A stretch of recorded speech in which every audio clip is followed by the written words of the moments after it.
The Inner World, Beyond the Prism of Senses. Part 1. The Journey of Self-Awareness, Where to Begin, based on The Inner World, Beyond the Prism of Senses by Muhammad Babai. Who are we? What is life? What is the truth behind what we perceive as our world? Who is God and the Creator? And what is God's purpose in creating humans and the world? These kinds of questions and the pursuit of knowledge are an inseparable part of our lives. Ever since we can remember, humans have always wanted to gain knowledge. For example, we've been eager to learn about the atom, the cosmos, galaxies, our world, understanding God, and even understanding ourselves. It doesn't matter what it is that we are trying to understand, we're all on a quest for knowledge. It doesn't matter who we are or where we come from, what religion we follow, or whether we believe in a higher power or not. Whether we're Muslim, Christian, Jewish, Buddhist, or have no specific belief, we're all still in pursuit of understanding. Each of us is seeking to comprehend something meaningful.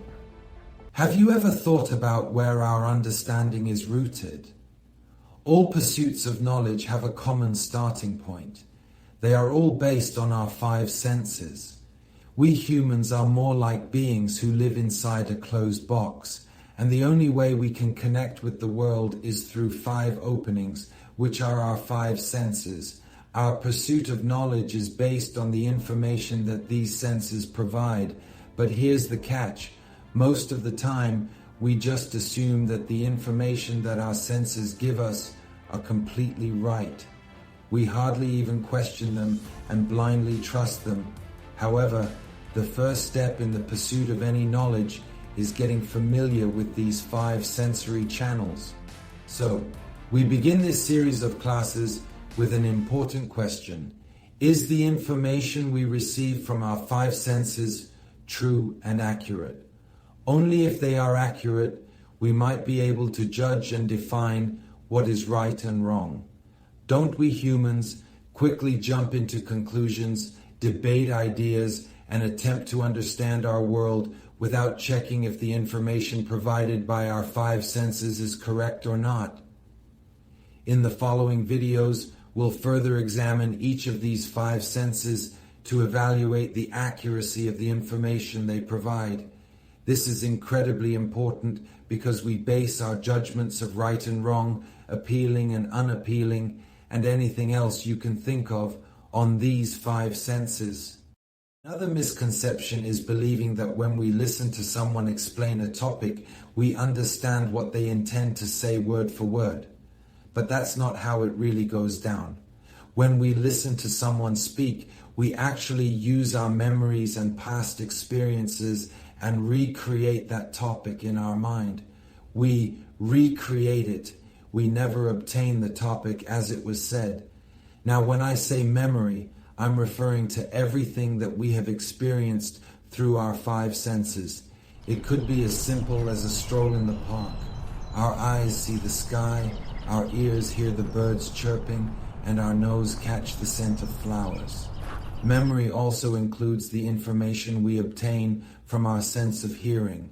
Imagine you're listening to a chat between 2 friends discussing a soccer match.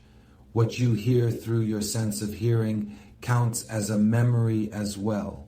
So when we say memory, it's like a mix of our 5 senses. We call this memory perceptual memories. Memories that help us make sense of the world. Without them, wrapping our heads around something becomes impossible. In simple terms, if we haven't personally experienced something through our 5 senses, it's impossible for us to understand it. Let me give you a simple example to dive deeper into this topic. Imagine you've never ever had a banana before, and I want to describe it to you so you can understand. I can tell you about its shape and color because you've got a previous memory of the color yellow and the curved shape it has. But if I want to describe its taste, what do I say? I'd tell you it's a fruit that's a bit sweet, but not super sugary like candy. Yet it's got a sort of creamy hint. With every example I give, you open up your memory bank and mix and match what I'm saying with your perceptual memories.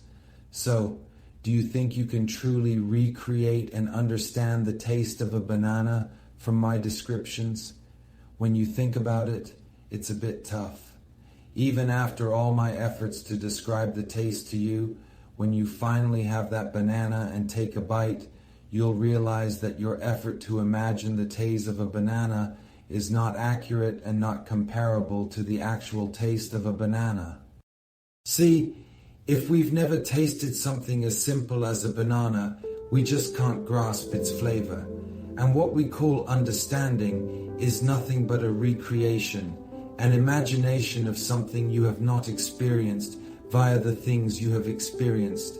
You see, when we humans can't even grasp the taste of a banana, if we never tasted it and never experienced it, how can we think that we can understand others and expect others to understand our beliefs about the world?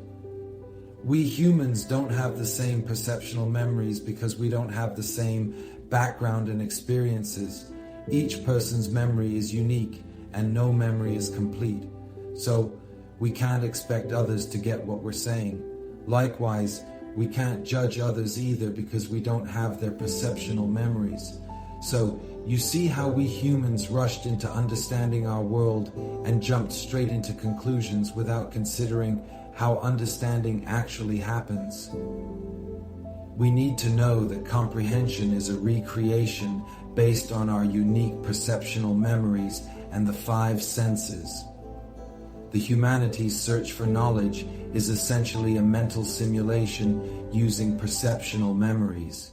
It's important to realize that no memory goes beyond these 5 senses, and consequently, no understanding goes beyond them either. For a deeper grasp, think about what we'd be like if we didn't have a sense of hearing at all. Imagine no one on earth could hear. Do you think there'd be any trace of sound in our memories? If scientists went out to study a new species of bird, do you think they'd ever mention its sound in their analysis? The answer is no, because our understanding is limited and tied to these 5 senses.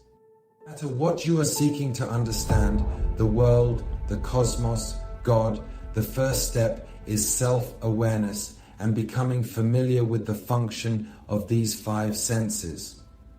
When we want to think about a topic, we rely on our perceptual memories and the 5 senses.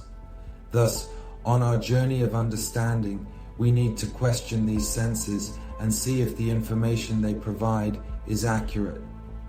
In the upcoming videos, we'll find out that things aren't always as they seem. Our senses are more like a filter that creates a limited, mysterious, and enclosing version of the world for us.